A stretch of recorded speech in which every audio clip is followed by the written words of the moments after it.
Today we're going to talk about 3 things that you should be doing when leading a mission trip. Hello heroes, welcome to sunny Southern California, sunny San Diego. And it's been a great week where I've been here in San Diego to do a mission trip. Will Cravens from Endurance Leadership took me and 7 other people to come to San Diego to minister to the homeless by becoming homeless. We've been living on the streets for the past few days, not showering, only brushing our teeth where we can and doing our daily hygiene where we can, just like a homeless person would be, and to, along the way, minister to homeless people. It's been a fantastic mission trip and one that I'll probably never ever forget, and that has been life-changing to me and the other members of our team. But during this trip, Will did 3 specific things that I thought were really impactful to making the mission trip go really smoothly. So we're going to talk about that right now and encourage you to do the same when you lead your next mission trip. For starters, he made sure everyone was on the same page. It's really important when you have a group of people together to make sure that you're all on the same page. And so Will took time in the morning and at night to make sure we were all on the same page with our agenda, what we were doing, and what the expectations were. And that's really important, because if you have people coming in there with not the right expectations, you're going to really kind of annoy people sometimes.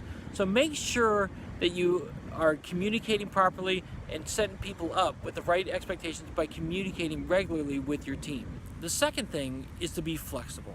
I've talked about this a number of different times on my vlog and on my blog, is that if you want to be successful in ministry, you have to be flexible.